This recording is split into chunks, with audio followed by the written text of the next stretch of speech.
J'aime pas les sushis en fait. C'est sympa. Tu veux goûter? Vas-y.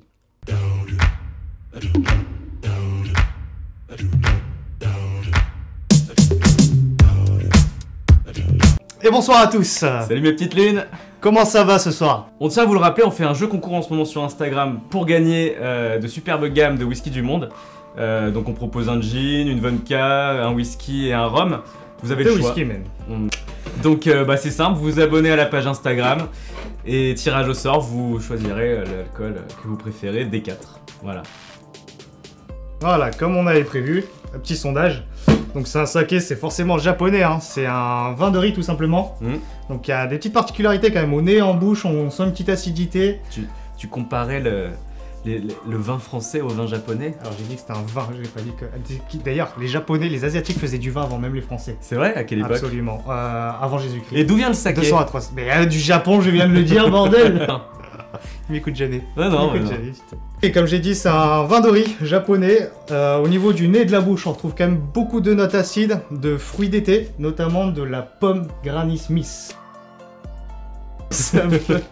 Alors, le saké Kiwamihishiri Jiyunmai. Voilà, on vous l'écrira. C'est ça.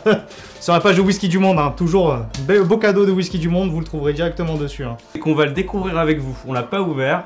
C'est vrai, on l'a pas goûté. On a peut-être intuité une petite recette pour vous avec... Bah, on a demandé de l'exotisme. Donc on allait piocher dans des saveurs plus que des fruits exotiques, hein, parce que fruits exotiques ça aurait été trop facile, sachant que on le garde quand même pour le prochain tuto qui va être assez sympa. Ouais. Donc comment rester dans l'exotisme sans fruits exotiques? Alors... L'Asie, ça te fait penser à quoi? Le riz cantonais... que du plaisir ici.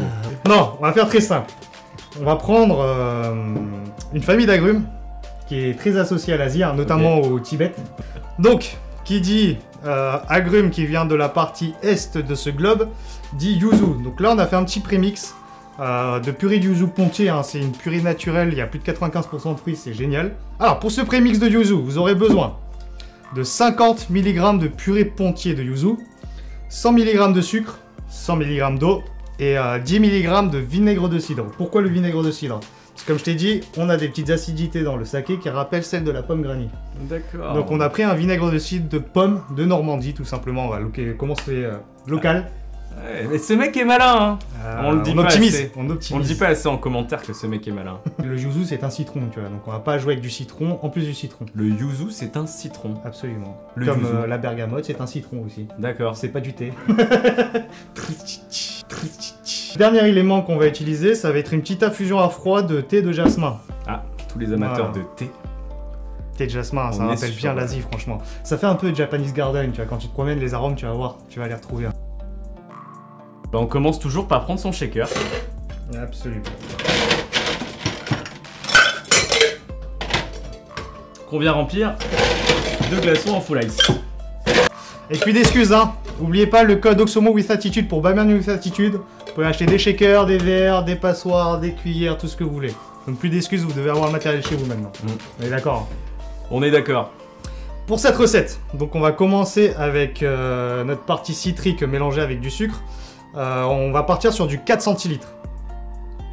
Ni plus ni moins. Ni plus ni moins. Donc 4 centilitres. 1 giga. Nickel. Évidemment, voilà. Évidemment, moi ça éclabousse. Alors, faut y aller avec délicatesse, c'est comme les femmes, le shaker. Faut le traiter. Mesdames, il vient de vous comparer à un shaker. On est sur du papier qui conserve la température d'ailleurs. Donc à mon avis, vous pouvez la mettre au frais et l'emmener avec le papier pour la conserver. Là, on a la petite bouteille finale, hein, très semblable à nos formats de vin en France. La seule différence, c'est qu'en France, on est sur du 750 ml et le saké, c'est toujours sur du 720. Enfin, généralement, je veux dire. Généralement. Voilà. Donc, une fois qu'on a ajouté notre partie citrique, on va ajouter notre corps du cocktail, hein, comme toujours. Sachant que là, on va être sur une typicité de cocktail assez légère, hein, qui peut être comparée au cocktail italien, les apéritifs, hein, donc sur une base d'alcool bas en taux d'alcoolémie. Hein. Et en long drink, hein, donc ça va le rallonger un peu plus. Moi je t'en prie, hein, faut mettre... combien j'ai mis? 4 centilitres. Ok. Très léger. Si vous voulez mettre un peu plus corsé, hein, vu le taux d'ABV là-dedans, vous pouvez le passer à 6 centilitres si jamais. Hein. La magie du montage. Eh, tu crois qu'on devrait commander des sushis? Ça peut... J'avoue qu'avec le cocktail, ça pourrait être... Ça irait super bien. Appelle Michel. Il va vite lui, il pédale vite. Au pire. Tiens, prends ce pack là, il est sympa. Ouais. Il y en a pas mal dedans. Ok, nickel. Après le saké, thé jasmin. On rallonge le tout avec 6 centilitres. Ok. Ça sent bon une petite verveine. Ok, on touille, mais on n'oublie pas de goûter.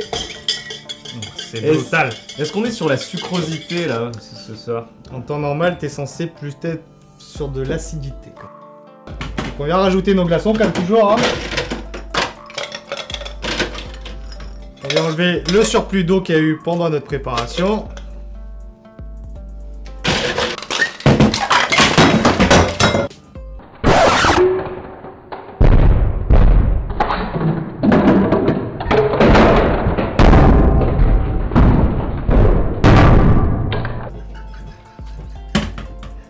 Eh, cette fois-ci, c'est pas moi.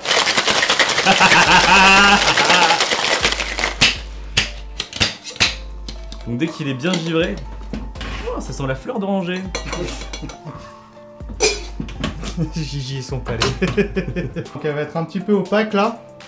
On a retaillé une petite glace claire là pour qu'elle puisse rentrer en intégralité dans notre verre. On a juste coupé les coins, hein, tout simplement. Bon, on vient filtrer l'ensemble. J'en ai pas. La déco. Ah, Faire j'attends un de truc voir. très simple. On va faire un petit rappel sur les agrumes. Une petite orange déshydratée, hein, tout simplement. On prend une grosse là, comme ça. Hop là. C'est quand même très joli, hein. C'est minimaliste. Voilà, mais ça fait le Simple et taf. efficace. Ah, c'est style japonais, hein, toujours. Minimaliste. Ouais, les japonais sont très minimalistes. Ouais, mais précis. Alors on est au sur verre. des gros glaçons cubes, nous. Du coup, on va le boire au verre. à l'ancienne. D'accord. Présente Kyoto. Putain, il s'est pas foulé, hein. Hmm. Ah, ça se boit tout seul. Oui. En fait, si vous voulez, vous avez toujours cet début d'acidité du yuzu en bouche. Et en fait, là, c'est assez impressionnant comment le saké apporte une rondeur à l'ensemble du cocktail. Tu vois, c'est smoothie, tu vois, en bouche. C'est onctueux, quoi. Ah, c'est nos sushis. Vas-y, on t'attend. On se connaît? Ah, konnichiwa. D'accord. Ok. Ouais. C'est une situation assez embarrassante. Léger. T'as vu comment il est moche? Sans déconner. Bon. Bah merci. Allez, salut. Ça m'a fait flipper quand même, hein, ce croisement-là. Hein. Ouais, c'est un vrai croisement ça. Je pense qu'on va avoir un bel accord là entre les sushis et le cocktail. Match parfait. Là, on est vraiment bon. On va breveter tout ça. Merci à tous d'avoir regardé cette vidéo de Chaque chose dans son temps. On se retrouve très vite pour un nouvel épisode. D'ailleurs, la prochaine fois. on sera sûr. De Rome. À bientôt les petites lunes. Peace. Mais je suis pas jaloux. Hein. Bon, ça va. Tu l'as bien vécu. Il est parti. Hein. On peut avoir des sushis tous les deux. J'aime pas les sushis en fait. C'est sympa. Tu veux goûter? Vas-y. Bon app. Bien calé là.